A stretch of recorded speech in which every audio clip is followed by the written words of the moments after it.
है। रविवार के दिन गेहूं के दाने का उपाय सर्वाधिक फलित होते हैं। इसके पीछे का आप कारण जानेंगे तो जरूर से आप कहेंगे कि यह होता होगा क्योंकि ग्रहों के राजा सूर्य है, उनकी धातु तांबे की, गेहूं से संबंधित चीज़ें, नमक इत्यादि की मानी जाती है। जो व्यक्ति ज्योतिष का आकलन करते हैं, जानते हैं, उन्हें पता है रविवार की जो व्रत कथा है उसमें भी नमक का दान का प्रमाण मिलता है। नमक न खाने की व्रत में सलाह दी जाती है, साथ ही गेहूं का दान करने की सलाह दी जाती है। नमक इत्यादि का दान करने की, रविवार के दिन तांबे की वस्तुओं का दान करने की सलाह दी जाती है। ऐसे में गुरुजी द्वारा बताया गया गेहूं का सर्वश्रेष्ठ उपाय आपको बताऊंगी जिससे कि आपकी कुंडली में सूर्य ग्रह की स्थिति मजबूत बने। सूर्य ग्रह ग्रहों के राजा जाने जाते हैं, प्रत्यक्ष देवता के रूप में वह हमारे आसपास विद्यमान है। जो व्यक्ति सूर्यदेव को रोज जल चढ़ाता है उसकी कुंडली में कई तरह के रोगों का नाश होते हुए सूर्य ग्रह की स्थिति मजबूत होती है। एक तेजस्वी प्रभाव उस व्यक्ति का होता है। अधिकतर राजनेता या अन्य जो तरह के व्यक्ति होते हैं जिनका व्यक्तित्व बहुत प्रबल होता है, आपने देखा होगा कोई कम पैसे वाला व्यक्ति भी उसकी डिसीजन पावर अच्छी होती है, समाज में उसका नाम होता है, उसके बोलने की कला अलग होती है। इसके पीछे ज्योतिष आकलन करें तो सूर्य ग्रह की स्थिति मजबूत मानी जाती है। तो ऐसे में रविवार जो कि सूर्य नारायण भगवान का दिन है, आप सभी को गेहूं का सर्वश्रेष्ठ उपाय करना है। बहुत सरल सा उपाय है।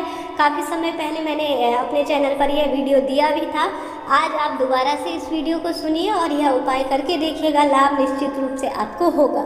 सबसे पहले भगवान सूर्य नारायण को अगर जल चढ़ा रहे हैं ना रविवार के दिन, तो आपने यह उपाय कई बार सुना होगा। उस जल के अंदर आप सभी को एक लाल फूल, थोड़ा सा सिंदूर और लाल रंग के कोई अगर ट्रांसफ़र इत्यादि की ऐसे लगता है कि मेरा इस काम में जो है प्रमोशन होना चाहिए, व्यापार वृद्धि होनी चाहिए, या मुझे रोगों से मुक्ति मिलनी चाहिए, या कुल मिलाकर मिर्च के दाने जरूर से डालने चाहिए। आपने यह उपाय कई बार सुना होगा। साथ ही लाल फूल या लाल रंग की चीज़ें डालकर अगर सूर्य नारायण भगवान को जल देते हैं ना, तांबे की हुई जो लोटा है या तांबे का पात्र है, उससे काफ़ी आपको श्रेष्ठ फलों की प्राप्ति होती है। इस दिन भले ही एक ही मुट्ठी दान करें, परंतु किसी गरीब जन को नमक जरूर से दान करें। काफ़ी रोगों का इससे नाश होता है, ऐसा माना जाता है। अब जान लीजिए गेहूं का उपाय। गेहूं जो है जो यह सूर्य नारायण भगवान की स्थिति होती है कुंडली में, रवि ग्रह होता है, उसे मजबूत बनाने वाला होता है। ऐसे में आप सभी को अपनी मुट्ठी में लेने हैं गेहूं।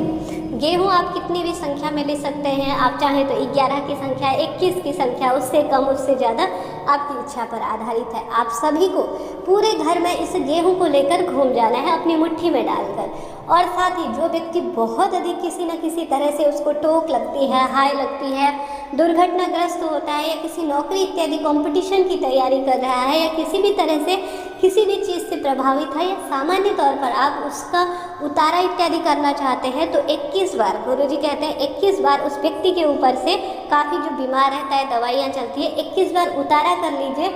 और भगवान सूर्य के जो शिवलिंग है, अर्थात भगवान सूर्य नारायण का ध्यान करते हुए शिवलिंग के ऊपर आप सभी को इन गेहूं के दानों को समर्पित कर देना है। यकीन मानिए इससे जो है रोग व्याधि कटेगी। सूर्य की स्थिति कमज़ोर हो रही है कुंडली में, तो वह मजबूत अवस्था में होगी। जैसे कि महादेव को पंचामृत से अभिषेक कराया जाता है, दूध, दही, घी, शक्कर। शक्कर जहाँ बौद्धिक विकास और चंद्रमा की स्थिति को मजबूत करता है, वहीं नमक इत्यादि को जो है चंद्रमा की स्थिति के साथ साथ सूर्य नारायण की स्थिति मजबूत करते हैं। घी रोगों का नाश करने में सहायक है। ठीक इसी प्रकार से दूध चढ़ाने से संतान की प्राप्ति होती है। तो ठीक इसी तरह से गेहूं का दान करने से और गेहूं महादेव के ऊपर समर्पित करने से सूर्य ग्रह की स्थिति मजबूत बनती है और जीवन में कई तरह के अलग ही तरह के आप सभी को प्रभावी दृष्टिकोण से भी बहुत अधिक इसका लाभ मिलता है। काफ़ी सरल उपाय है, कर सके तो अति श्रेष्ठ है। महादेव का पूजन कर लीजिए सरलतम विधि से, जल इत्यादि समर्पित करें, पंचामृत इत्यादि समर्पित करने के बाद आप सभी साधारण सरल तरीके से, कुछ विशेष करने की इसमें आवश्यकता नहीं है। हर घर में गेहूं होते हैं, किसी भी शुभ काम में गेहूं काम में लिए जाते हैं। देख लीजिएगा कि कहीं कटे फटे ना हो, कहने का अर्थ कीड़े इत्यादि से न खाए हुए हों। बस इतना सा ध्यान रखना है। उस व्यक्ति के ऊपर से 21 बार उतारा कर लेना है, भगवान सूर्य नारायण का नाम लेते हुए और महादेव का स्मरण करते हुए पूरे घर में घूम जाइए गेहूं लेकर, और महादेव के शिवलिंग के ऊपर, मंदिर है तो वहाँ पर समर्पित कर दीजिए, नहीं तो घर पर भी अगर शिवलिंग विराजमान है तो उस पर भी कर सकते हैं। सर्वाधिक श्रेष्ठ तो किसी मंदिर में करना होता है, क्योंकि महादेव वहाँ सालों से अभिमंत्रित हो गए हैं। प्राण शक्ति उनमें है और महादेव के अंश के रूप में है, तो शिवलिंग पर करना ज़्यादा श्रेष्ठ माना जाता है। करके देखिएगा, लाभ निश्चित रूप से होगा। भगवान सूर्य नारायण पंच देवी देवताओं में सबसे प्रमुख माने जाते हैं, तो उनका जो दिन है वह रविवार है, जो अपने आप में अद्भुत है। एक बार करिएगा, काफ़ी आप लाभ पाएंगे। कैसा लगा वीडियो बताइएगा ज़रूर। कुछ जानना हो, समय ना हो, कुछ पूछना हो तो तत्काल कमेंट्स के द्वारा पूछें, सभी सवालों का जवाब आप पाएंगे। हर हर महादेव।